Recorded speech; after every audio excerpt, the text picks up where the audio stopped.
Greetings, one and all, to the most cursed, most cringiest corner of the internet. A YouTube channel content creator actively alienating everyone in both the analog and digital world. Welcome and good evening, wonderful dice of all alignments. I am Lunar D8. I was just wanting to pose the idea of what do you guys find to be aesthetically pleasing in video games? Also, it might be good for you to listen to my video at 1.25 speed, since I think I do talk a little bit slow, I guess. Anyway, I think it would be interesting, one, it'd be cool if Bloodborne was actually on PC, on computer. Heck, imagine the modding community that would come out of that. Heck, I still think it'd be interesting if Shadow of War had a modding community, or if, other games and people could just use the nemesis system. What if you had a combination? What if you basically had a new Bloodborne game, but it had, elements of Shadow of War? Like, there's many old school NES games, the original Nintendo Entertainment System, from back in 1987, like RoboWarrior, which is a sort of side-scrolling take on Bomberman. It's a very interesting game, though. If you were to play it nowadays, you need save states. The game has infinite continues, but every time you die, it halves all your resources. So it never gives you an outright game over, but it can soft lock you to where you don't have the resources you need to complete the level you're on. And it is a fairly lengthy game, and there's no save function at all. RoboWarrior is a very good game. The most dangerous thing in the game to you is yourself. You have a gun, which you use mainly just to kill the enemies, to collect bombs from their corpses. Your goal is to save the environment by blowing up all the trees. It looks very aesthetically pleasing, and also has one of the best video game soundtracks that still stands the test of time. Now, of course, many video games have amazing soundtracks, Bloodborne being one of them. But another thing I've mentioned in a video called Touch Grass, the game, is the idea, what if there was something like, VR chat sort of thing, but where the environments are modeled after video game backgrounds and environments. Like, take the environments from the original Megaman Legends, also known as Megaman 64, because there was a version of it that was on the N64. That being said, Mega Man Legends, in my opinion, is the best Mega Man game. And it's a very good game, though people from modern times, if you were to play Mega Man Legends, you would describe it as having tank controls, that it could be a bit clunky. And it is still true for Mega Man Legends 2. Though honestly, I enjoy the graphics and the environment and the gameplay better in the first game than the second game. I still want a Mega Man Legends 3, and technically there are multiple other Mega Man Legend-esque games, including Tron Bonne Adventures and some spin-offs, and there was multiple stories written for a potential Mega Man Legends 3. I think each of those on their own would be a good sort of side game, like Fallout New Vegas is to the Fallout series. And I apologize for me having to cough from time to time. I just have to, sorry. Probably sounds terrible in the recording. Did actually I played Fallout New Vegas once. I tried the idea of new Novats, which honestly just sucks. But I was able to launch a tumbleweed into the stratosphere, so that was hilarious. I was considering hopping back into that, but I just felt incredibly bored, so I started just hacking everyone apart with a machete. So that doesn't make for a very good video. And I don't think my computer would handle putting any sort of mods on that.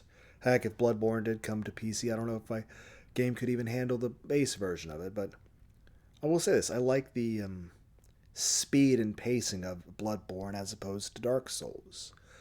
All of the games are very good, but I like the feel of Bloodborne the best out of all these Souls-like games, or Souls games, because technically it's not Souls-like, it actually is a Souls game. Then again, the Souls-like formula could be very interesting, even in just Like I said, the Souls like, the Bloodborne stuff, the Shadow of War. I mean, imagine applying that to, well, any other genre of game that you like. Whether it be like Spyro the Dragon or Fallout. Heck, they're making multiple Fallout games that are fan games. There's many people that have made very dedicated mods for the Dark Souls games that are just, they're not just skins or changes or custom of life, quality of life tweaks. They're full on brand new games built around the engines. I will say this, while I would not want to live in the Bloodborne world, heck, even if it wasn't violent, I mean, I think I would get kind of irked at seeing the environment of it all the time. But it is a nice environment to explore. Just to see the Gothic architecture and heck, I'm not Catholic, but I think a lot of the old Catholic churches, or granted, I've never seen the Cathedral Notre Dame, but the pictures I've seen out of it, it looks very beautiful. It looks, heck, I went to Washington, D.C. once. I think it was late in the year 2000 or early 2001. And there were so many museums that were incredible and some good sights, but I mean, a lot of the very older buildings, including the cathedrals, were just very, very beautiful. I'm trying to cough away from the microphone. But like RoboWarrior, it's a very good game for the NES. It's made by Jaleco, the Japanese leisure company, in 1987 for the NES. It's a very good game. It's got an amazing soundtrack. I strongly suggest it to people to play, even though it's not on Steam. So you would require an emulator. And me, myself, I don't see myself ever downloading an emulator ever. I guess, feel a bit stubborn on that. That being said, it's a very good game. And I can't help imagine, what if the game were made, one for one remake, but as a first person game like Bloodborne, with like the current PlayStation 5 levels. Or heck, if you have, well, no, I'm about to say like use like the advanced computer stuff, because some PCs are stronger than a PS5, but let's be honest, who can afford that? That being said, yeah, just PS5 level technologies. What if you remade that game, but it was just, and of course you'd have a side game built into that game where you could just play the original, because there's no way you can have a remake of a game that's that far. Like here's the thing, I playing a little bit of Spyro Reignited on the PlayStation, and it's incredibly fun. At one point I tried to do a little bit of a let's play of it, and it's just the recording was absolute shit. The frame rate was horrible. But it was still fun to play, though by the time I got to the third world, I was cussing my fucking head off at those damn jumps with those ramps. I was getting pissed off. But I was enjoying that. It's kind of like playing Super Meat Boy. I cussed my fucking head off at it, but I enjoyed the game. It was a lot of fun. I still want to find another game similar to like Thumper or Nerve, or say Splasher or Jubilee. Those are really great games. Like I said, good platformers or games like Thumper are pretty interesting. I still say Brave Fencer Musashi for the original PlayStation in 1997 was the best game ever made for the original PlayStation. It even came with a demo disc for Final Fantasy VIII. Now that being said, like with Crash Bandicoot for the PlayStation, the original trilogy, mind you, you could tell there was a lot of things that they wanted to include but weren't in the game, simply due to the memory and I can't think of the correct word. And not just an issue of storage, but what the PlayStation could actually do. Not just in terms of how much data could it hold, but what could it actually do at one time. There's a word for that, and I can't remember what it is. And the original Brave Fencer Musashi was an absolute great game. They made a spiritual successor, a sort of reboot of it called Samurai Legend Musashi for the PS2, which is an okay game in its own right, but is honestly complete garbage compared to the original Brave Fencer Musashi. The original Brave Fencer Musashi had beautiful orchestral music. It had beautiful brushstroke sort of game design appearance, which looked very beautiful.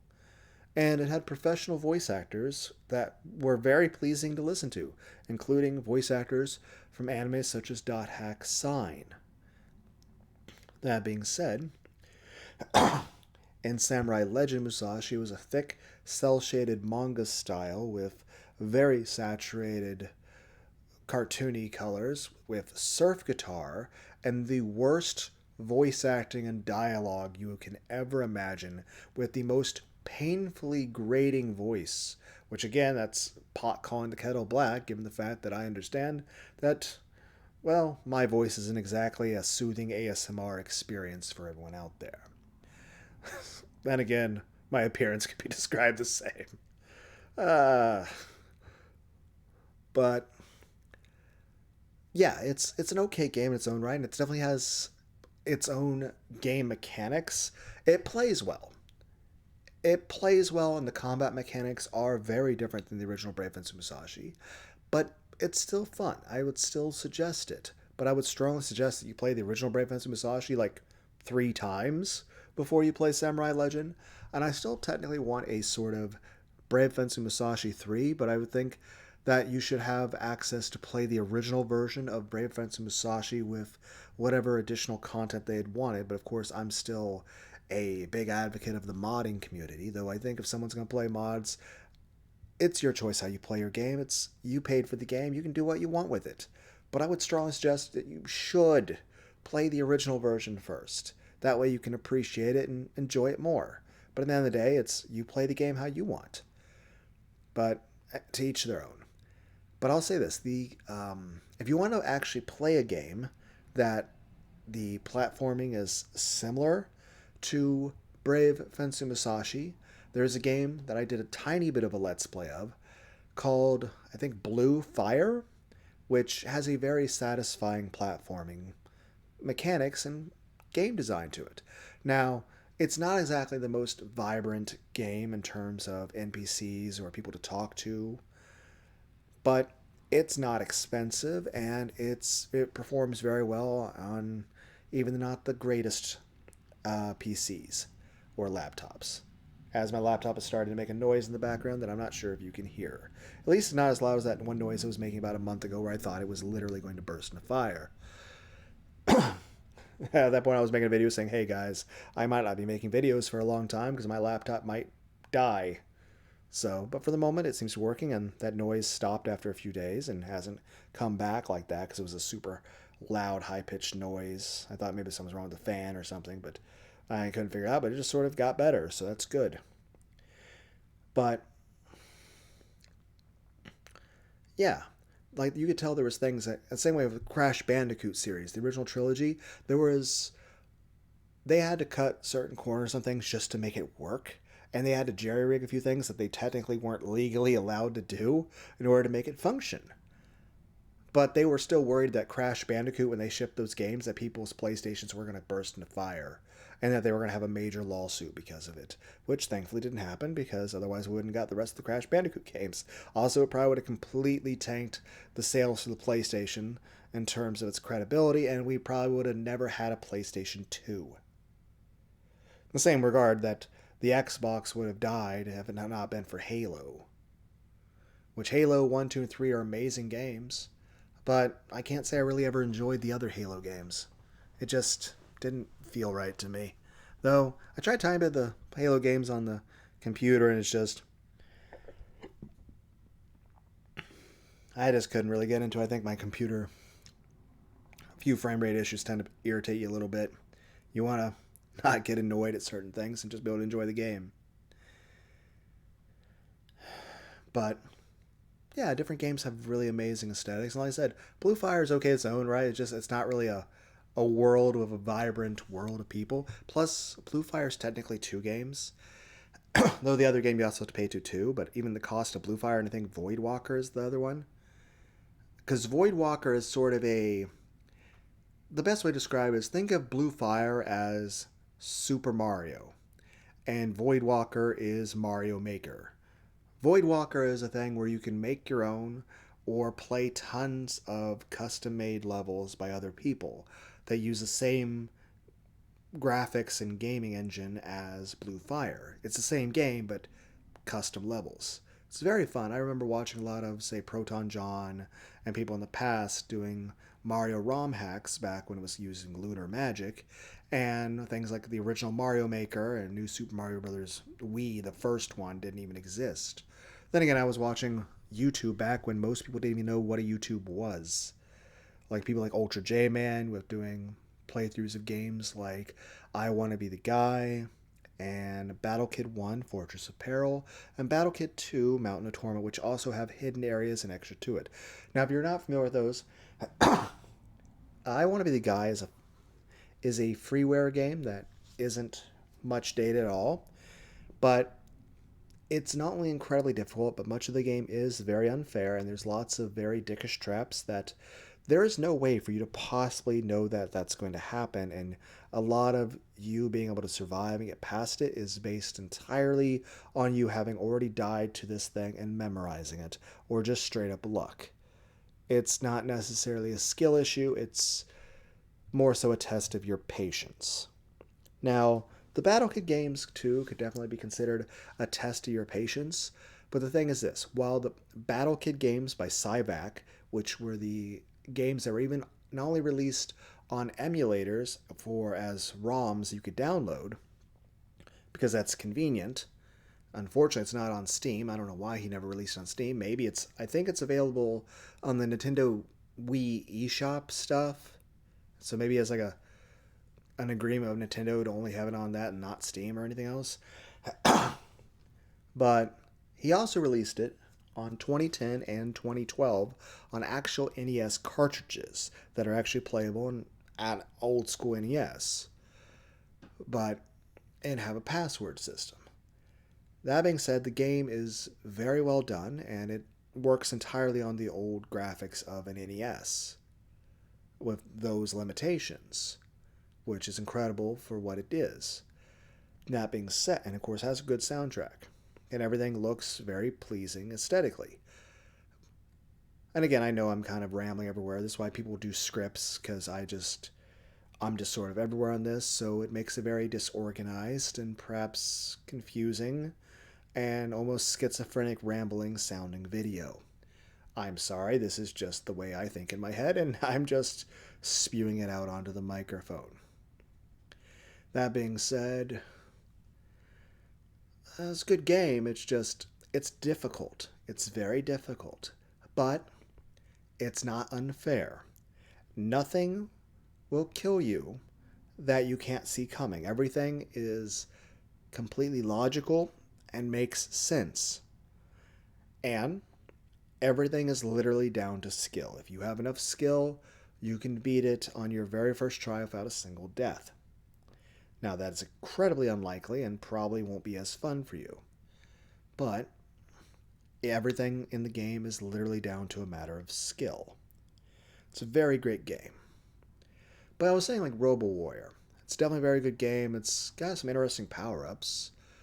Now that being said, your health bar is your energy pack as a robot, which is constantly depleting, so you're just constantly dying. Now you can get more energy packs or bombs. And like I said, even at full health, one of your own bombs can take away half your health. And you can drop 2 bombs in one spot or a whole row like 4 at a time. So at any time, you're like a second away from just being the most dangerous threat to yourself in the game. And of course, there's some extra mechanics to the game, which make sense and are very easy, but aren't properly explained, especially if you don't have the game manual that you'd have to have bought the game back in 1987 to have.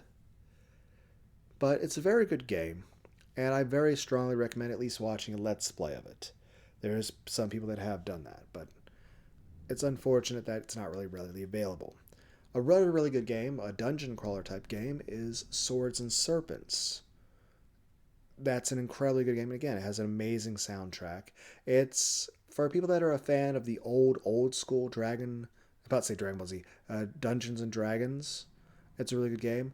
There's also Dragon Spirit: The New Legend, which is a sort of remake slash brand new game in its own right of an arcade game called Dragon Spirit, which it's got an amazing soundtrack. It looks really awesome. It plays really well. Now, the arcade version is available too, but it doesn't play as well and it's not as good, and there are many differences. I would strongly suggest playing the NES version and seeing everything it has to offer because it has multiple paths in the game and different endings. Each are very worth it to get.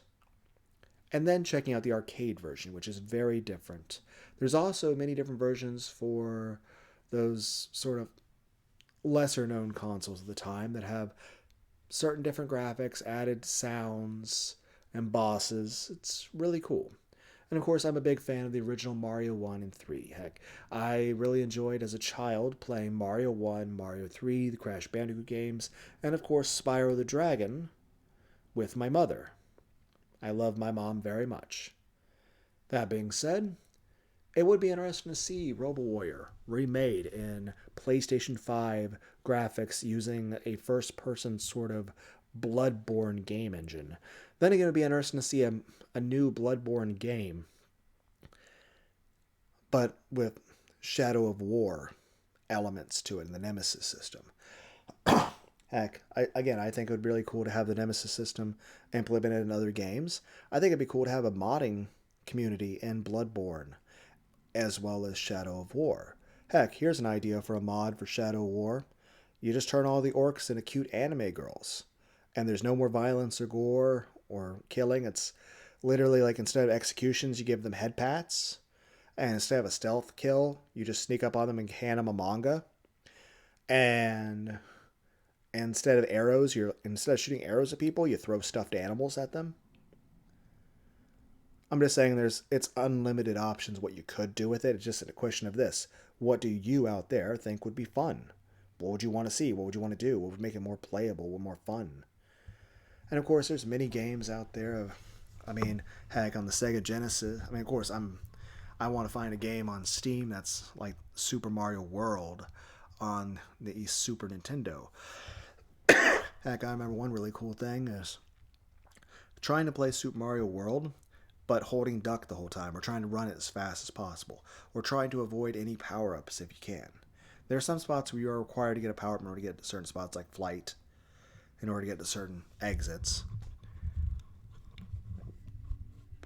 Or what if you just hold duck the whole time? Or you try to avoid all the coins.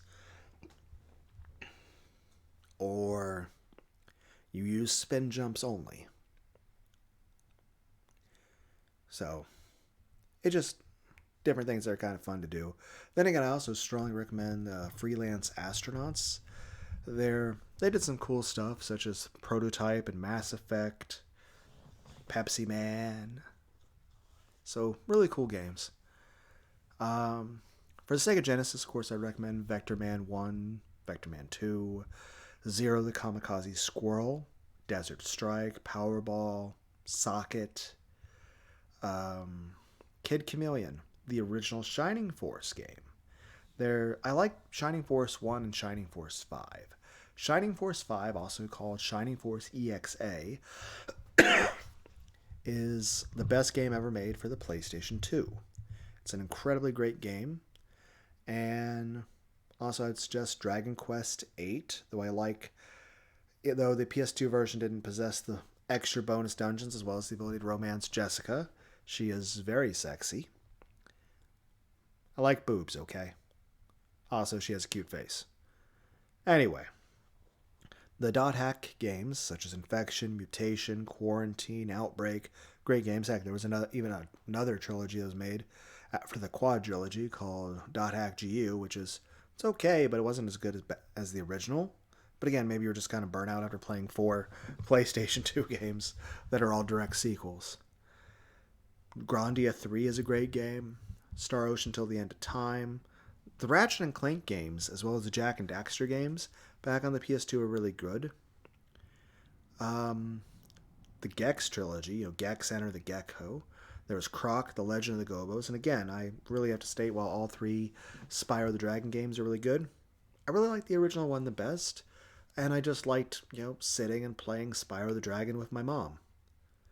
So, what can I say? Like I said, I love my mom and I care about her very much. Granted, I don't really see and talk to her that often anymore, but it doesn't mean I don't love her any less. So, I love my mom very much. But, yeah. What are you guys' thoughts on what makes a video game aesthetic? Like, I mean, heck, take the Sonic the Hedgehog games. All of them have, I mean, they look very nice games. And the 3D ones are interesting too, but of course, making that game work in three dimensions is a very difficult task. That has been a bit of a stumbling block for many attempts at making 3D games, but I think the games they made were still good, and I'm glad they were made. And of course, there are other sort of pseudo takes on 3D, like 3D Blast, which is an interesting game in its own right.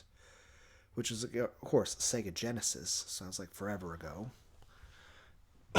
Long before we built the moon bases up there on the moon.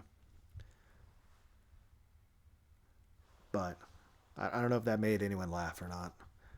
Um, Sonic Spinball is interesting, but it is a bit challenging, but it's an interesting game. Sonic Shuffle, for those of you who like Mario Party, but it's like Sonic. It's interesting. It's got a really good soundtrack. That's one thing. I like again. While gameplay and mechanics are extremely important to a game, I do like things like a story or just a attractive environment. I like beautiful characters in my game, whether they're guys or women. You know, I like the sexy half naked girl with giant tits. Okay, with a cute face. That's very feminine. What can I say? I like attractive anime characters. I like jiggle physics. Heck, imagine if you remade Bloodborne, but it was like more anime. Everyone's like, that's kind of Code Vein. I'm like, kinda, I guess. But heck, like, obviously Bloodborne's the gothic aesthetic. I mean, what if you applied the Bloodborne aesthetic to other games? Or what if you applied the aesthetics of other games to Bloodborne? Like, what if you changed Sonic the Hedgehog game, the original Sonic the Hedgehog game, to have aesthetics like Bloodborne? And of course, you'd have to change each level based on a different area in Bloodborne, so it doesn't. Though everyone's like you'd have to be trying to match the Bloodborne aesthetic, but you want to try to make you know each level feel unique. You don't want to feel like you're just playing the same level but very long. But like, what if you changed Bloodborne to have the Sonic the Hedgehog aesthetic? Like you're playing Bloodborne and an area of it looks like Green Hill Zone, and some of it's like the Marble Zone, or some of the game looks like Casino Night, and so on. It's like Labyrinth, Skynet Zone, and Scrap Brain Zone. Heck, imagine Shadow of War. Imagine a Green Hill Zone in Shadow of War, or a Marble Zone, or a Casino Night Zone. Heck, there's so many games you could try to mix around like that. And that's really one of the beautiful things about mods is just it allows so many new things. And heck, there are so many people that actually buy video games because of the mods. And it actually helps the games sell more. And heck, I'm a big advocate of people having creativity. Heck, I think a lot of the reason why Dragon Ball Super even exists is because of Team 4 Star. Because, people were a little bit burnt out on DBZ. I mean, there were a few sort of anniversary movies that were made off of Dragon Ball Z, like the thing with Tarbell, Vegeta's younger brother, and his robot wife, fighting a Dragon Quest 8 boss that fought Gotenks. But there wasn't really that huge push. I think when Team 4 Star did what they did, it revitalized everyone's interest in Dragon Ball Z, and with that many more people interested again, it made and of course, again, Akira Toriyama and everyone, it's It's his creation, and he's incredibly good at what he wrote. But I think it really did drum up more support for it, that more people were just all the more amped for it. And I don't know if I ever heard like any sort of direct thoughts from Akira Toriyama. Like I don't know if he ever made an official statement of what he thought about Team 4 Star. But I can't imagine him being upset that there's this group of people that love his work so much that they they just sort of wanted to celebrate it and just be a part of it. So I would hope he would have been flattered by it, but I don't know. But then again, that's between him and Team 4 Star, which I don't even think Team 4 Star themselves care about the Team 4 Star stuff anymore. That they've all moved on. But that's fine. I enjoyed all the videos they made. They were hilarious. Hey, there was a guy called Gozar, did an alternate reality Dragon Ball Z, which was it was much more chaotic, and it was just one guy with a very low budget thing. Then one dude voiced everything. He made like 100+ episodes, but each of them were like a few minutes long. Some of them were just hand drawn the stuff with crayons he did himself, or just really shoddy editing. But it was funny, but yes, lowbrow, at times vulgar and very immature humor. But it was still funny, but it was definitely more reminiscent of what you would expect from, say, a YouTube poop. And everyone's like, what the fuck is that? And like, it's a thing where people did very poorly edited, impromptu videos in early times of YouTube that were very crass and poorly done and went for very dry yet offensive humor. So basically me, since everything I'm doing is, like I said, it's if I only put out stuff that I thought was good, I would never make a single video ever. Because I would never think anything I would be doing would be good enough. And I know it's just videos of me rambling, but that's the point. This is just a place for me to talk about a filter. So I really don't care about the rest of it. I just want to be able to just sit down and talk. That being said, I don't know if I ever do any live streams ever again. I just don't know if I will. Unlikely, I say. But there are so many really great video games. Heck, there was a game called Blam Machine Head. That was an interesting game. And of course, I really liked all the Final Fantasy games. Final Fantasy 4, 5, and 6 were really great games. Oh, I know I was talking about Mega Man earlier. I'd say out of all the games aside from Mega Man Legends, again, Mega Man Legends is the best game for the Mega Man series. But Mega Man X4. I liked X4. Granted, all the games are good, but I'm terrible at them. But I'm just saying, heck, what if you remade Mega Man Legends, the original one, but in the Bloodborne engine? Playing like Bloodborne. Or playing like a Fallout game.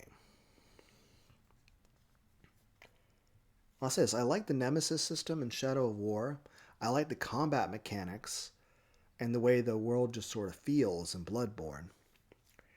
In Fallout, I think the biggest thing I like is just the perk system and reading through the perks and seeing things. But I feel like I'd want a mod that lets people just sort of make all sorts of crazy perks, which again, it'd be chaotic and it'd ruin the structure of the game. But it'd be interesting to see what mods people can come up with that. But yeah, I'm just saying, it's interesting to imagine the aesthetics of different games in different ways. In the same way I like Albedo from Overlord. She's very beautiful. Imagine like a Dragon Ball Z fusion of Albedo from Overlord and Roll Casket from the original Mega Man Legends. I think that would be both someone very beautiful on the inside and outside in terms of just physical appearance and personality. Then again, I think the Gravelord Nito boss, or Naito, Gravelord boss Naito.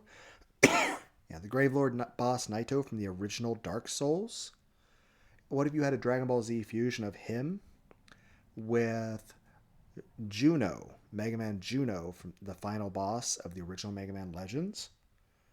But I'm just saying whether, and that's the thing, if you were to redo Mega Man Legends, one where you just do a remake of it that has a more fluid movement control, or would you make it like Bloodborne, or would you make it like Dark Souls, or like Elden Ring, or like Shadow of War?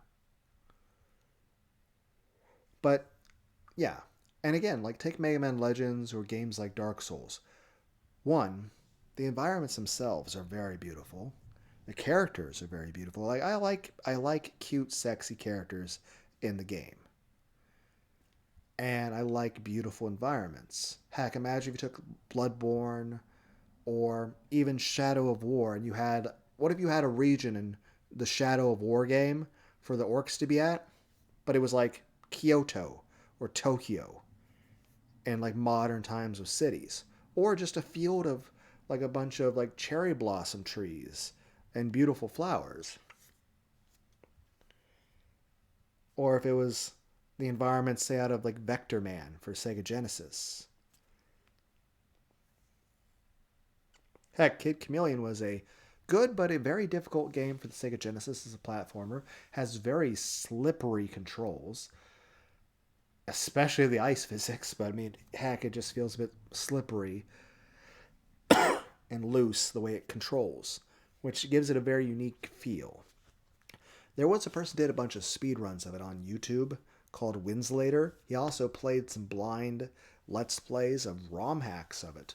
Kid Chameleon 2 Heady Metal's Revenge and Kid Chameleon 3, which honestly, while they do look very difficult, they're very creative and well done, and the Winslater guy does a very good job at playing them. But yeah, it's again, I mean, we can talk about anything in terms of music and aesthetics. Like I like plays and everything. Say if you have a game, one, there's different sound layers you have. First off, you have dialogue, voice acting. So you have the sound of the people talking and how they sound. And of course, some people have more pleasant to listen to voices, and some people, like there's some games where even if the person themselves was doing good voice acting, the dialogue was horrible. And then there's other people like the dialogue's good, but the acting is like so fucking bland. It's like they're reading it emotionlessly and they don't give a shit. And then of course there's some games where it's not even voice acting, it's just like either sound effects or an early text to speech thing, which again it's nice to have something over nothing in terms of a voice for it, but at the same time you want something better. You want,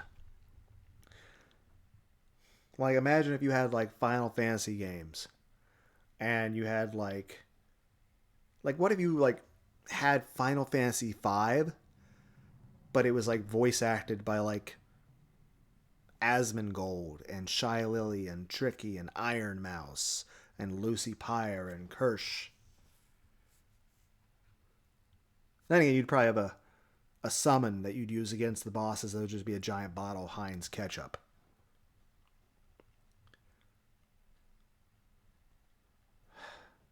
Then again, it'd be interesting. Like, there's some people that use like a crowd control mod in video games, which would be cool. It'd be chaotic, but like imagine crowd control and Shadow of War. You'd eventually just have people making the orcs say like racial slurs and shit. It's just, just everything you can think of.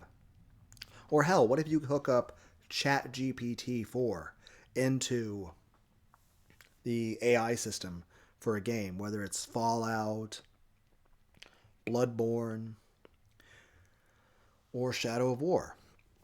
So, like the way the orcs look, the way they sound, their names, their personalities, their dialogue, even their attack patterns. What if that was all controlled by ChatGPT 4 or any sort of AI? And it could actually learn and adapt. So then you'd have a game that has its base file, like whether it's Bloodborne or Fallout or Shadow of War, and it's a really fun game in its own right. Then you have all these people making thousands of mods that can change so much.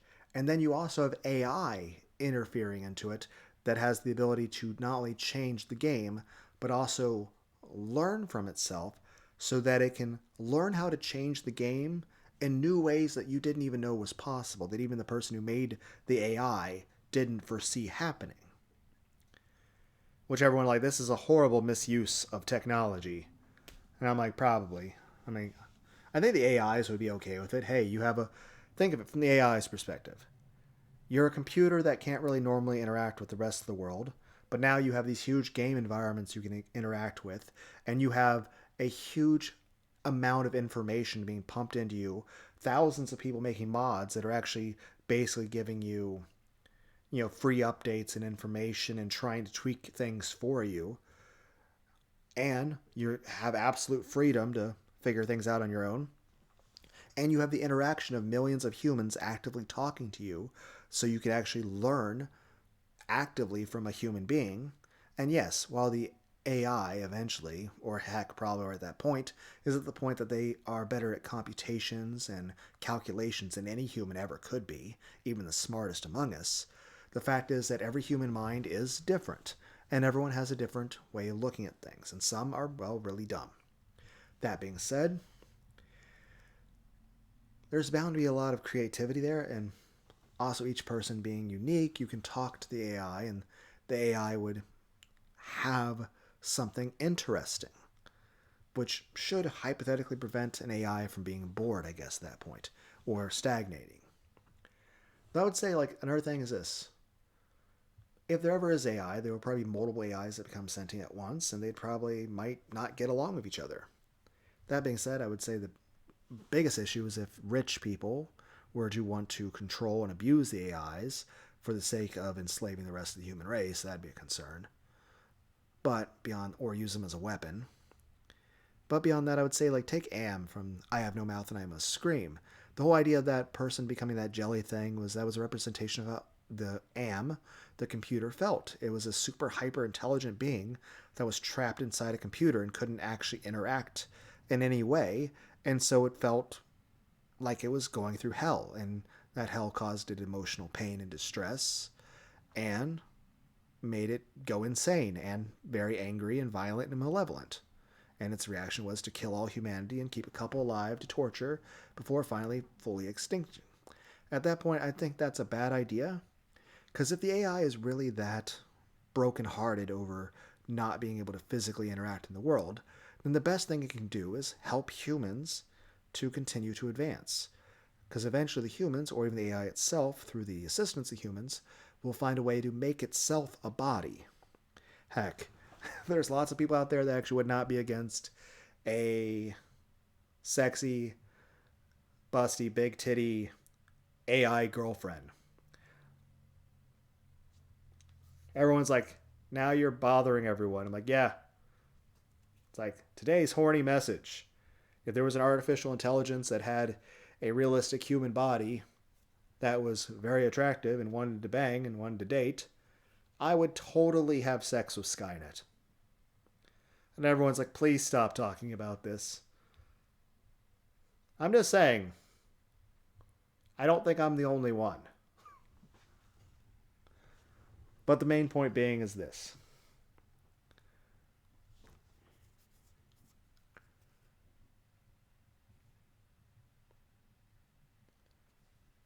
Best way for AI to advance would be to work with humans, but of course some humans would want to just use them as weapons of war.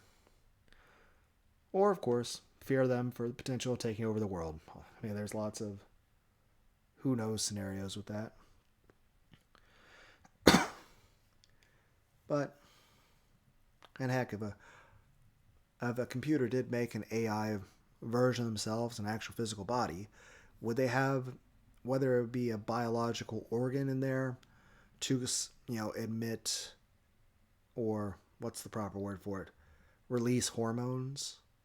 Because a lot of human emotions are based not just off of logic and how we think about things and correlations in certain neuron activities, but also chemical responses and hormone levels. So I imagine if an AI is to ever develop human emotions, they would have to have some way of mimicking human hormone levels and chemical responses. That being said, there's also an issue of psychological trauma. Not only could an AI potentially become malevolent, and heck, in general, they're going to be a tabula rasa, or the Greek word of a blank slate, meaning they're going to learn from everyone around them. And let's be honest, while the internet is the greatest source of wisdom and knowledge and the greatest library of human knowledge and information to ever exist in history, 95% of it is porn. And the other 5% is literally every thought and opinion in the human race. And there are some people that are outright crazy, some people that are evil, and some people that are stupid, and some people that are outright liars. There's a lot of information on the internet that's just outright a lie. Some of it's outright stupid, some of it's outright crazy, some of it's just dumb. So, I guess it would be important for an AI to not only be able to process information very quickly, because again, an AI would be very good at being faster at calculations than any human being ever could be, even with the assistance of a calculator. That being said, it would have to be able to think critically about information, because things a human can do is, granted, not all humans do this, mind you, but things a human can do with information is they can think critically about things, they can doubt the validity of certain statements, and they can also draw connections between multiple completely unrelated information tidbits to come to complete new information correlations, or whatever word. Obviously, I'm not using the correct word there. But the main point is, a human is able to take a long string of information and connect things that usually you wouldn't think on the surface level would be related to each other, but able to draw connections where there aren't. And everyone's like, you're just describing schizophrenia. And I'm like, well, maybe that's kind of what a robot needs then. Maybe the first step of a robot becoming truly sentient is to become slightly schizophrenic. To be able to see things in different ways or think, and of course, to be able to think of new things creatively. Also, an AI, in order to be a true AI, has to be able to change its own programming. The idea of a human being open-minded and be able to change the way they think about things and to expand. So again, a human being won't be able to do calculations as fast as a robot, but the idea is that the robot would be able to eventually be able to expand itself past its programming and keep expanding, and to change its own programming. And like I say, it probably would have to replicate human hormones and chemical responses if it's ever to really understand human emotions. The other thing is this: most humans have gone a great deal of time to develop the neural pathways they have. And usually a lot of that takes experience and social interaction. I mean, take the person you are now and the person you were when you were like 2 weeks old. You're still technically the same person, but the 2-week-old version of you isn't exactly going to be doing long division or changing oil in your car. You know, you're learning more and you're making more correlations to alter your own personality. And of course, some parts of your personality are down to genetics and chemical responses in your brain. After all, there's some people that do need antidepressants due to hardwired physiological changes that are just stemmed from genetics in terms of how your brain functions. But also a lot of it is personal choice, and a lot of it is the environment, or whether it's the people around you, how you're treated, or even just what you eat or what chemicals you're exposed to. So, and your just experiences. That being said, we've gotten off topic. I was talking about game aesthetics, and now I'm talking about AI. Main thing I'm saying is this: I've talked about it before in a video, but the most fascinating thing about sentient AI is the same thing that's best about humans: free will. I think the most important thing for a person, like in terms of of course, I think it's important for people to read as much, try to get information, and but I think it's important for people to be kind, for them to be creative, and free will. As well as I think it's important to have meaningful, human interactions, social interactions, experiences, whether they're experiencing stuff in a video game or going somewhere in real life, to go like a zoo or an amusement park, or to go walking on a bike trail, or to see beautiful trees and clouds and see the thunderstorms. Because it's different to see a video of a thunderstorm as opposed to actually be out in the thunderstorm or even just sitting on your porch watching the thunderstorm. It's a completely different thing. And I think they're all very important for people to just mature, as well as to just enjoy life. A lot of it's a balance between curiosity, and a lot of it's a balance between being bored and excited. You can't just be excited all the time, nor can you be bored all the time. You'll go fucking insane. Life has to be a ebb and a flow of being bored and excited. That's the only normal way to be. Not that I am qualified in any way to describe what counts as normal or emotionally healthy, I guess.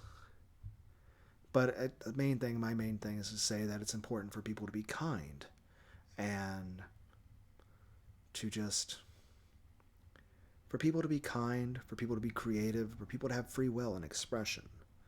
And I think it's important for people to have romantic relationships with people that are built off of mutual respect and trust and feeling safe around the person, as well as I'd say physical affection, as well as hugs, kisses, sex, cuddling, hand holding, or just sitting and just watching some anime together, or going for a walk together. I think is the bonding experience of that. I think is very important for a human to be fulfilled and happy, or at least I feel that's how I feel. Then again, I guess I'm just that lonely loser otaku who needs a hug.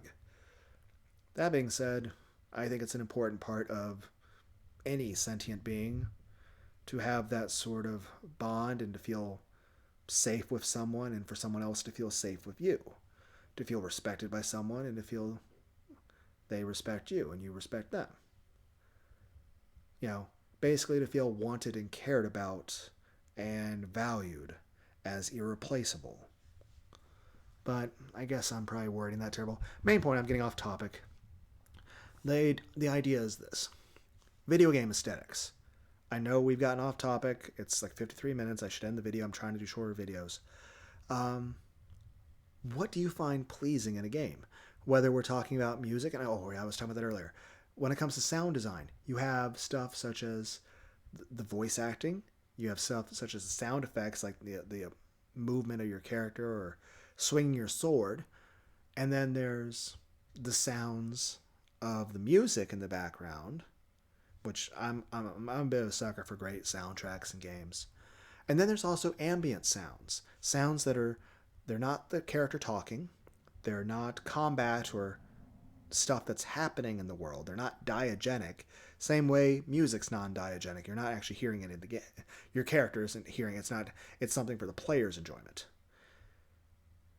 Ambient it's not music, it's not sound effects, it's not dialogue. It's just extra sounds to sort of set the mood. But it's not music. It could even be described somewhat as environmental noises to a degree. But the line between that as music and sound effects is kind of blurred.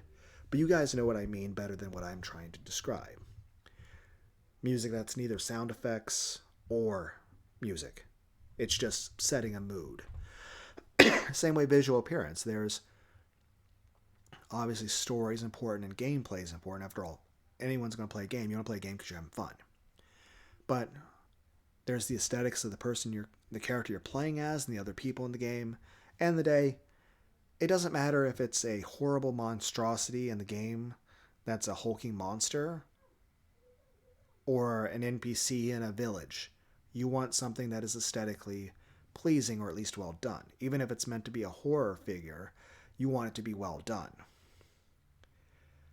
Same way, if it's a character, you want it to be well done. But even more so if it's meant to be a character that's pleasing to look at, whether it's sexually or just purely aesthetically. You can have either or both. They're not mutually exclusive, nor are they not. But the main point is this. You can have something that looks really awesome, like Bloodborne. There's nothing about it that's, erotic, but it looks beautiful. But in the same regard, if you play like a Senran Kagura game with cute, hot ninja shinobis with big titties that are jiggling everywhere, you want them to be very pretty. I think that's why like Genshin Impact, the Nike game, how do you say it? As well as the Honkai Star Rail thing, whatever it is, the gacha games that are kind of online gambling, maybe are perhaps financially expensive to people and just make money off skins and stuff. So, yeah, microtransactions, I guess. But I mean, it's what the genre is. But I'm just saying, have you seen, like, whether it's what? And there's probably things I'm forgetting about on that, but yeah, Nike, whatever it is, like the big tits and the jiggle, how hot the women are there. Yeah. And like I said, imagine a version of Bloodborne or Shadow of War that's just a bunch of hot anime girls. But of course, no violence anymore, just like stuffed animals and manga and head pats and hugs. It's like, well, instead of using a brutality, you just like popped in an anime disc into a TV in front of them. You just sat down. I don't know. End of the day, it's whatever creativity people come up with that's fun. Everyone's going to enjoy something different. And of course, the things that most people like, it's going to be more popular because more people like it. I'm just saying this. And of course, like if you have a character you play in a game or see other people in the game, you want them to be pleasing to look at. You want them to be well made. You want them to look cool and awesome. Like even if it's your Bloodborne character, like hey, fashion soul is the thing. You want to like dress up and be like, oh, look at my awesome costume. Look how cool my weapon looks. Yes, you want your weapon to be really strong and really functional and fun to play with, but you want it to look cool. Same way you want the world that you're playing in to look cool. You want the rest of everything, whether it's the other enemies, NPCs, or even just the world itself, you want it to look pretty. And that's one thing. The idea is this. Imagine there was something like a VR chat thing, but like take the areas of Megaman Legends and you take all the enemies out. And you just have a beautiful first-person place. You could just walk around and just enjoy how pretty the environment looks, how beautiful the underground dungeons look. And heck, you can turn it into a damn VR chat thing and you're just walking around talking to people in it. And that's the thing. Take the Bloodborne games or Dark Souls or even just Shadow War. You ever just walk around Shadow War and just look at the environment? Or heck, the new Stellar Blade. The environments in that are very pretty, and it's granted, yes, Eve is also very sexy, and you tend to look at all of the curves. She looks very hot and has a lot of outfits. But also just the environments themselves, and the sky and the clouds. Heck, I was playing a little Spyro the Dragon, and each of the levels look really cool. Heck, Toasty, that boss of the first world, the Artisan's World, just looking at the sky and the sun and the clouds and looking at the distance of the rain and the water. Heck, imagine if you redid Spyro the Dragon, but in Bloodborne graphics and palette. Or what if you redid Bloodborne in Spyro the Dragon palettes? Both in the Reignited trilogy for the PlayStation 4/PlayStation 5, as well as what if you redid it in the old school, Spyro 1 type graphics. Heck, somebody made a sort of retro reboot of the Bloodborne game that made parts of the Bloodborne levels on original PlayStation graphics, like Silent Hill type graphics. the original Resident Evil type graphics, which looks really awesome, but they did it by the limitations of the original PlayStation, so they can only do like the first two areas in Bloodborne because there's no way a PlayStation would ever hold that much data. But it's just interesting to see how the different graphics are in different games. And I just say, I like really beautiful aesthetics in video games. What aesthetics do all of you like in video games? Tell me in comments.